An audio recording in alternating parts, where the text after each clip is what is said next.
भारत के most wanted underworld don Ibrahim को लेकर अफवाहों का बाजार गर्म है और आज इसी पर बात करेंगे। मैं हूं आपके साथ महादेव बम शंकर। कहा जा रहा है कि पाकिस्तान के हाथ पांव फूल गए हैं क्योंकि खबर यह है कि पाकिस्तान में दाऊद इब्राहिम को किसी ने जहर दे दिया है और उसकी हालत नाजुक है। वो कराची के अस्पताल में भर्ती है। हालांकि इस बात की पुष्टि अभी तक किसी ने नहीं की है। ये तो रही बात अफवाह की। अब बात दाऊद के काले कारोबार की, जिसने उसे दुनिया का एक अमीर अपराधी बना दिया। ऐसा कोई काला धंधा नहीं जो डी कंपनी ने ना किया हो, वो फिर चाहे ड्रग्स या हवाला हो या फिर शिपिंग और सट्टेबाजी की हो। पाकिस्तान भले दाऊद के नाम लेने से कांपता हो, लेकिन दाऊद इब्राहिम पाकिस्तान में मौजूद है, ये पूरी दुनिया को पता है। यही वजह है कि दाऊद को जहर देने की खबर अगर पक्की भी है तो पाकिस्तान में इसकी पुष्टि नहीं करने वाला। दाऊद इब्राहिम को लेकर पाकिस्तान से हिंदुस्तान तक कई बार तरह तरह की अफवाहें उड़ती रही और उड़ाई जाती रही। कभी उसे गंभीर बीमारियों से ग्रस्त बताया जाता है, कभी दुर्घटना में जख्मी बताया जाता है।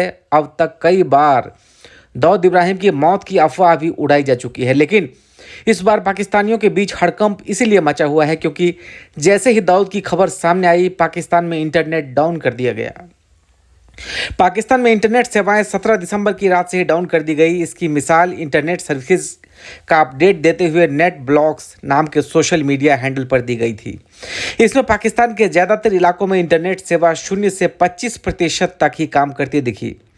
हालांकि आशंका ये भी जताई गई है कि पाकिस्तान में इमरान खान की पार्टी पीटीआई के वर्चुअल जलसे को देखते हुए इंटरनेट सर्विसेज डाउन करने की कोशिश की गई। लेकिन इस बीच दाऊद इब्राहिम को जहर देने की खबर भी उतनी तेजी से फैली जिस खबर से पाकिस्तान की हुकूमत न तो इनकार करती है और न ही इकरार कर सकती है। दाऊद इब्राहिम को लेकर पाकिस्तान से उड़ने वाली अफवाहों के बीच सबसे बड़ी खास बात यह है कि पाकिस्तान इस तरह की खबरों को न तो पुष्टि कर सकता है न ही खारिज, क्योंकि आदतन पाकिस्तान मानता है कि दाऊद इब्राहिम पाकिस्तान में मौजूद नहीं है।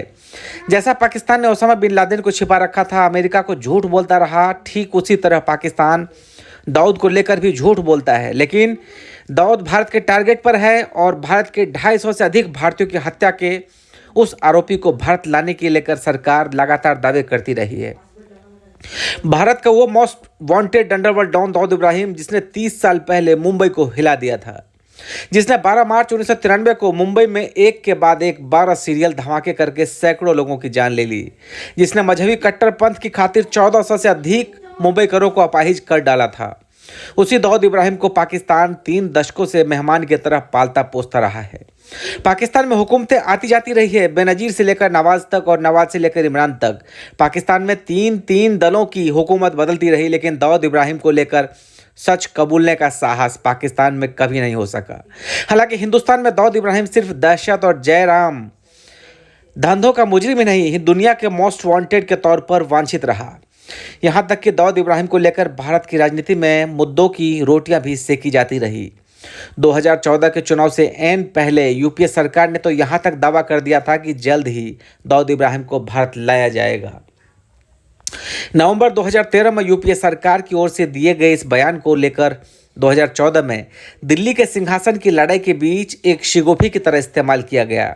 यहां तक कि तब पीएम पद के उम्मीदवार घोषित होने के बाद नरेंद्र मोदी ने दाऊद को भारत लाने के सवाल पर कहा था कि दाऊद को अखबार में विज्ञापन देकर नहीं लाया जाएगा। अमेरिका ने प्रचार करके ओसामा को ढेर नहीं किया था और तब से हर भारतीय को ये इंतजार था कि दाऊद इब्राहिम के पकड़े जाने या मारे जाने की खबर कब आती है। हालांकि ऐसी कई खबरें बार बार अफवाह की शक्ल में आई, लेकिन अभी तक पता नहीं चल पाया कि दाऊद जिंदा भी है या नहीं। वैसे पाकिस्तान के विदेश मंत्रालय की ओर से जारी दस्तावेज में माना गया था कि दाऊद इब्राहिम का कराची में कोई एक घर नहीं, इसमें क्लिफ्टन इलाके का व्हाइट हाउस बंगला, डिफेंस हाउसिंग कॉलोनी का बंगला नंबर 37 और रहीम फाकी के पास घर होने की बात सामने आ चुकी है। भारत ने दाऊद इब्राहिम के 14 पासपोर्ट, 15 नाम और 9 ठिकानों की लिस्ट पाकिस्तान को पहले ही दे रखी है, लेकिन पाकिस्तान ने न तो आज तक दाऊद इब्राहिम की मौजूदगी कबूल की और न ही दुनिया के घोषित आतंकियों को लेकर अब तक कोई कार्रवाई की। ऐसी सूरत में जब पाकिस्तान में दाऊद को जहर देने की खबर सामने आ रही है तो भारत के लोगों की उम्मीदें एक बार फिर जगी है। हालांकि जानकारों के बीच यह आशंका भी जताई जा रही है कि दाऊद को जहर देने या अन्य आतंकवादियों के खात्मे के खबरों के पीछे आईएसआई का हाथ हो सकता है। पाकिस्तान जैसे मुल्क में कुछ भी संभव है क्योंकि वहाँ मुल्क की नीतियाँ हुकूमत नहीं, फौज और दहशतगर्द तैयार करते हैं और पर्दे के पीछे से पॉलिटिक्स की रवायत में कुछ भी संभव कर डालते हैं। पाकिस्तान से खबर आने के बाद भारत में भी सोशल मीडिया पर तरह तरह के पोस्ट वायरल हो रहे हैं। कहा जा रहा है कि 2 दिन पहले ही दाऊद इब्राहिम को जहर दे दिया गया और कराची के ऐसे अस्पताल में भर्ती कराया गया जहां अस्पताल के फ्लोर पर सेना और आईएसआई के अलावा किसी के भी आने जाने की परमिशन नहीं है। जबकि पाकिस्तान के केयरटेकर प्रधानमंत्री के नाम से फर्जी सोशल मीडिया फैन अकाउंट से दाऊद की मौत तक का दावा करके उसे पोस्ट, रिपोस्ट और कोट किया जा रहा है। हालांकि अभी तक किसी भी तरह की पुष्टि इस बारे में नहीं हो पाई है। इधर भारत में भी दाऊद इब्राहिम के करीबी रिश्तेदारों पर मुंबई पुलिस की पैनी नज़र है, लेकिन अभी तक कोई खबर नहीं आ सकी है। लेकिन भारत में दाऊद इब्राहिम को जहर दिए जाने या मारे जाने की खबर आग की तरह क्यों फैलती है, इसके लिए आप उसके गुनाहों की फहरिस्त देख सकते हैं। दाऊद इब्राहिम मुंबई में 12 मार्च 1993 को हुई सीरियल ब्लास्ट का एक सबसे बड़ा आरोपी है, जो वारदात से एन पहले मुंबई छोड़कर दुबई भागा। दाऊद दुबई के रास्ते पाकिस्तान पहुंचा, फिर पाकिस्तान के कराची में उसका ठिकाना बन गया। साल 2003 में ग्लोबल टेररिस्ट घोषित किए जा चुके दाऊद इब्राहिम को पाकिस्तान ने मेहमान की तरह पाला पोसा है और 2011 में दाऊद इब्राहिम दुनिया का तीसरा सबसे मोस्ट वांटेड आतंकवादी घोषित हो चुका है। बावजूद इसके पाकिस्तान न तो इसके रिहाइश की बात कबूल की और न ही कोई कार्रवाई की। जब तक फाइनेंशियल एक्शन टास्क फोर्स की ओर से पाकिस्तान पर दबाव बढ़ा तो उसने दाऊद सिंडिकेट पर दिखावे की कार्रवाई का ढोंग रचा, क्योंकि भारत से मजहबी दहशतगर्दी में सैकड़ों लोगों की हत्या करके भागने वाले आतंकी दाऊद ने पाकिस्तान पहुंचकर अपना काला साम्राज्य इतना बड़ा बना लिया कि फोर्स ने साल 2015 में उसकी संपत्ति करीब 670 करोड़ डॉलर होने का अनुमान जताया था। वैसे 1993 के मुंबई सीरियल बम धमाकों के बाद दाऊद इब्राहिम ने इतने बड़े पैमाने की कोई आतंकी वारदात नहीं की, लेकिन भारत समेत दुनिया के कई देशों में उसके तरह तरह के धंधे फलते फूलते रहे। दाऊद इब्राहिम के जरायम धंधों की फहरिस्त जमा की जाए तो ड्रग्स की तस्करी से लेकर क्रिकेट समेत खेलों में सट्टेबाजी, रियल एस्टेट से लेकर हवाला कारोबार, शॉपिंग मॉल से लेकर डांस बार तक दाऊद ने निवेश कर रखा है। इतना ही नहीं, कपड़ा फैक्ट्री से लेकर शिपिंग तक और शेयर मार्केट इन्वेस्टमेंट से लेकर होटल इंडस्ट्री तक दाऊद इब्राहिम ने तमाम सेक्टर्स में अपने पांव पसार लिए हैं।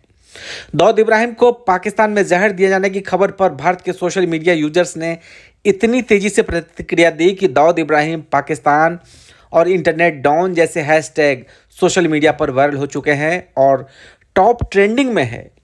खबर पक्की है या अफवाह पुष्टि नहीं हो सकी है, लेकिन जिस तरह से पाकिस्तान समेत दुनिया के अलग अलग देशों में भारत विरोधी दहशतगर्दों के खात्मे की खबर पिछले दिनों आई है, उसे लेकर भारतीयों में उम्मीद जगी है कि भारत के दुश्मनों का विनाश जारी है।